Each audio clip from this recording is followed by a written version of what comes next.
okay, just hold on. I'm gonna use the laundry basket to protect me, right? Before you leave a comment about how ridiculous I am that we don't have laundry baskets or hampers or extra sheets for every bed in our house, I want to tell you this. I believe that I have personally put more thought into every single item in our home than almost everyone in America, right? We have lived as minimalists for 10 years. I've been sharing about it online for 7, which means that I have had to justify every item that is in or not in my house multiple times, right? I have been questioned about everything. So I have put so much thought into it, and I never want to lead you astray, because minimalism is supposed to make life better and easier, not harder. Courtney Carver will say, minimalism is not a project in suffering, and it's not. And that has not been our experience. So when I start out with the first 5 things on the list that are laundry baskets and hampers, books, extra sets of sheets for all of our beds, holiday themed dishes, old calendars and planners for memory's sake, I want you to know that I have put a lot of thought into this. So just don't leave a comment yet. Hear me out. And then you can leave comments and tell me I'm ridiculous. That's fine. But all right, let's get into the rest of the list. We also don't have an ironing board either, but it's okay. We don't miss it. Here's the thing though. Like I said, I have put so much thought into every item that remained in our home. But have you? Have you thought through, like really thought through every item in your home, and if you actually need it? You know, I feel so strongly now that every item in our house, physical items, are meant to make our life better and easier, and if they're not, it's the definition of clutter. And so do you just have things in your house because you think that's what you're supposed to have? Or have you actually taken the time to question them?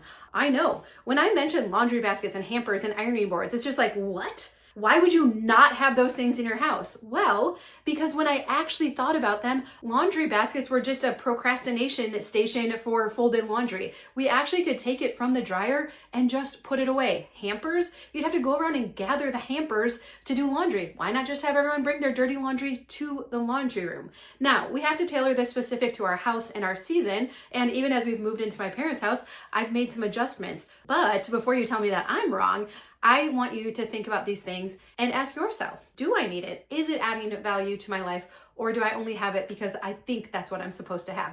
All right, let's go down the list a little bit more. You know, I mentioned books. The library has books. I keep my most favorite books I might want to reference again, and everything else gets stored at the library or on my Kindle app. Old calendars or planners for memory's sake. Well, it could serve as a happy trip down memory lane, or it could feel like a burden, because do you actually take time to revisit them and go through them? Do you have a safe place where you're storing them? Or do you worry about something happening to them or people reading them that you don't want to? There's no obligation to keep those things. For me, I've decided I want to live life looking forward, facing forward, not revisiting the past. I get down on these coffee mugs a lot. Again, this is just an Airbnb that I've rented to come in and video at. But how many coffee mugs does a person need? You can actually just have a couple, one for yourself, one for every coffee or tea or hot cocoa drinker in your household, and a couple for guests. We definitely don't need to have such variety. And if you have some that you love and bring back happy memories, that's great. Let's highlight that and get rid of the other ones that are surrounding it.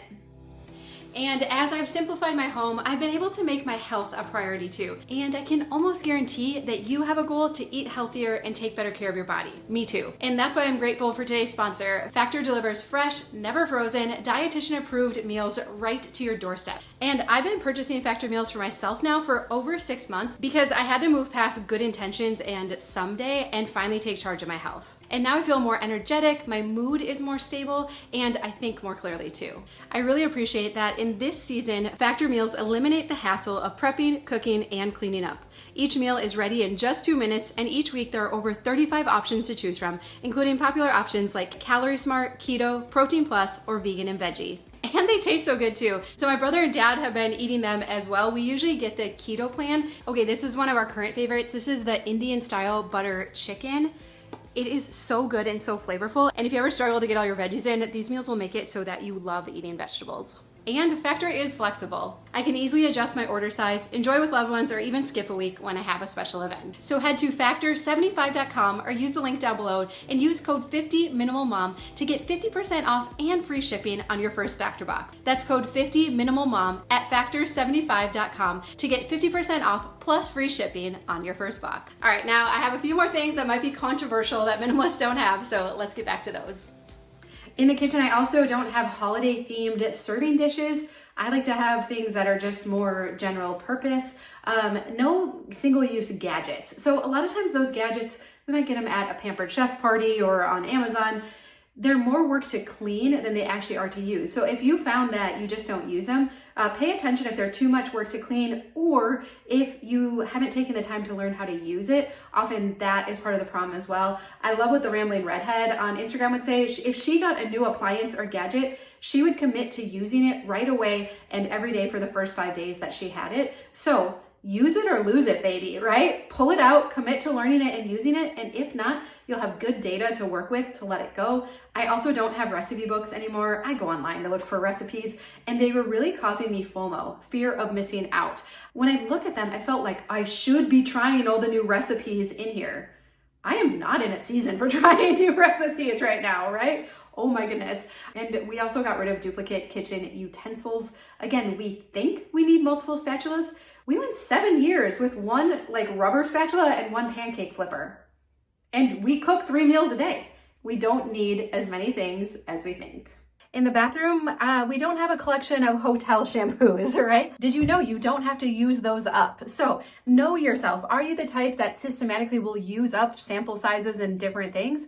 Then do it and have them in a place where you can see them and do it. But if not, it's okay to let those things go. We don't have to take and make use of everything that comes across our path. Again, I often talk about this, that everything in our home is inventory that we have to manage. And so for me, these things on this list, I've decided that I don't want to use my precious time and energy, this one life that I've been given, to manage all of this physical stuff.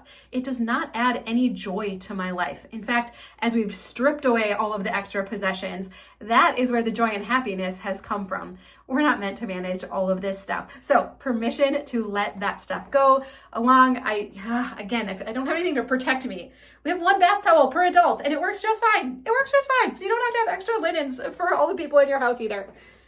Okay, why don't we do this? We might not agree on every item that is in our household on the list, but I'm wondering if we could agree on the principle. So I want to share with you a definition of minimalism in regards to how we manage our home and our schedules, and see if this doesn't resonate with you. Minimalism is the practice of owning little so the heart and mind are free to focus on what matters most. It's the intentional removal of distractions, material or mental, in pursuit of peace, presence, and purpose. For many, minimalism isn't just about physical possessions. It's about simplicity in speech, schedule, and surroundings. It's asking, does this help me live a life of meaning and compassion? Or is it pulling me away? And so sometimes I think it is helpful to look at the bigger picture. I am continually surprised at how fast time goes. And those of you who are further down the path of life, you tell us that it just keeps going faster and faster, right?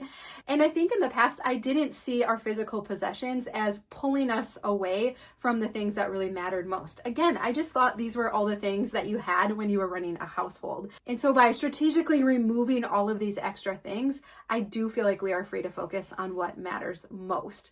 But again, I want to emphasize this is not about making life harder. So I still have a computer and a cell phone. We have a microwave. I know that's controversial, right? A washing machine. I don't want to live off grid, or, even when we go camping, I'd rather stay in a camper than a tent, right? This isn't tent camping. That's not what I'm inviting you to. This is staying at a really nice Airbnb that has just the things that you need and nothing else, where you can go and relax and rest and recharge, and then bringing that back home with us, right? So that's what I want to invite you to. It is not in any way about making life harder. So if you use your ironing board and your laundry basket every day and you use it responsibly, that's awesome. Keep it. But for me, we were not using laundry baskets responsibly, right? So they had to go. And it turns out we didn't actually miss them at all. All right, other things on the list of common things that most people own that I don't as a minimalist. Extra decorative vases, extra home decor, or totes and totes of holiday decor. I do enjoy decorating for the holidays, but I've noticed that as we've highly simplified our home, I actually don't need many holiday items to make our house feel festive.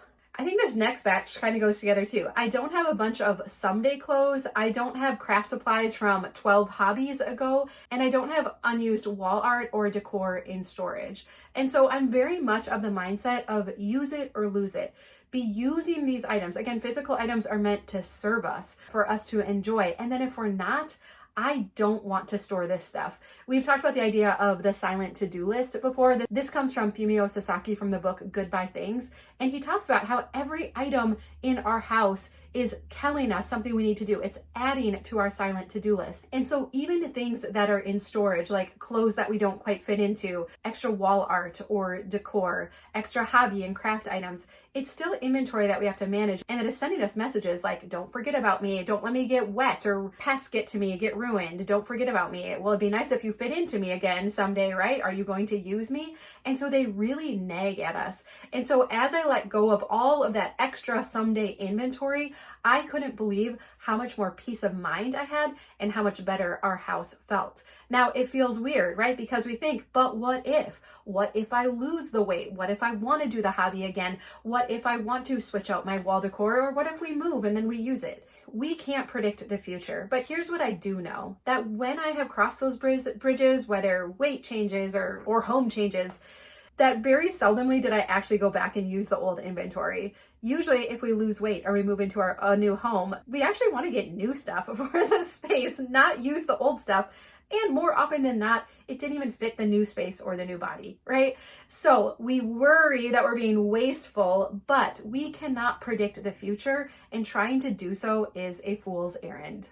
All right, we also don't have tons of cleaning products. I'm a big fan of multi-purpose cleaners, or finding a cleaner that can do multiple purpose things. I don't keep coupons and takeout menus. Those are just meant to get you to spend money, right? Coupons, they masquerade as a way for you to save money. No, unless it is something really good and you're for sure going to use it, those go out as quickly as they come into our house.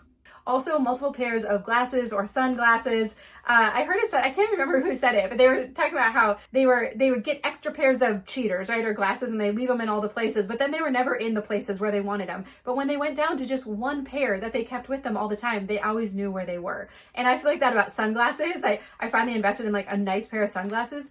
I am so protective of them, and I've had them for over 2 or 3 years now. And I never thought I was the type that would do that. I thought I'd lose them or sit on them or whatnot.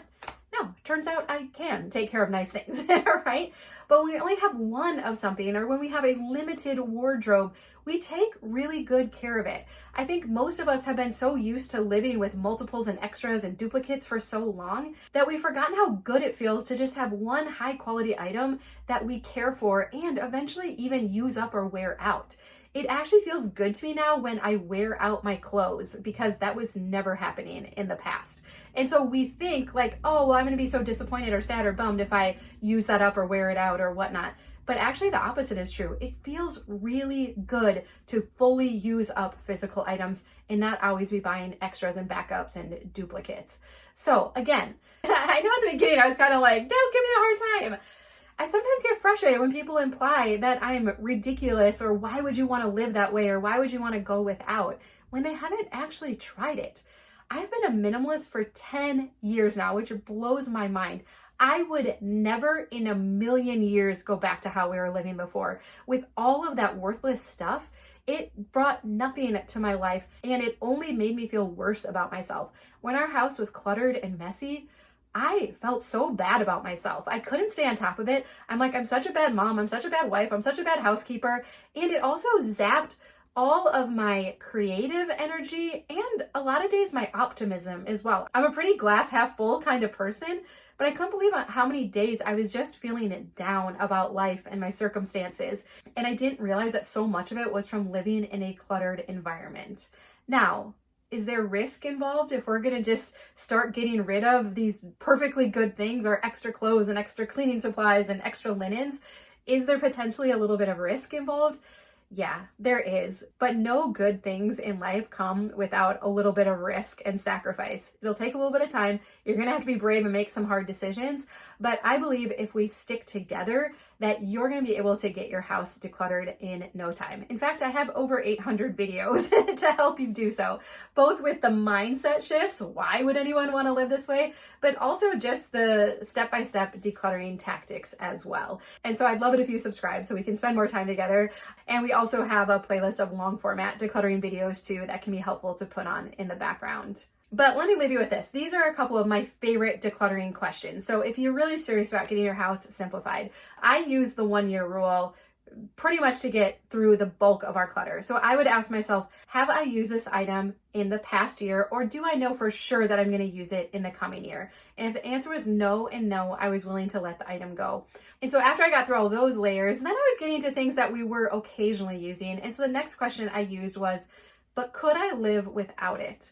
So again, I realized that as I was reducing the inventory and having less items to manage, especially in the kitchen, that I was really enjoying keeping our house to the point where I talk about often, like I actually started enjoying cleaning. It was very easy for me to stay on top of our house. I felt my confidence growing in myself, not only in like housekeeping, but just in all areas, believing that I could do something like make videos about this topic or sell real estate, even with 4 young kids. And so that was so fun to feel my confidence be renewed as well. And so as I was decluttering, my confidence was growing. So it does keep getting easier and easier. And a question Joshua Becker will propose too is, if you're holding up an item and wondering if you should declutter it, is to ask yourself, well, what would I use instead? And so that can be a really helpful question too.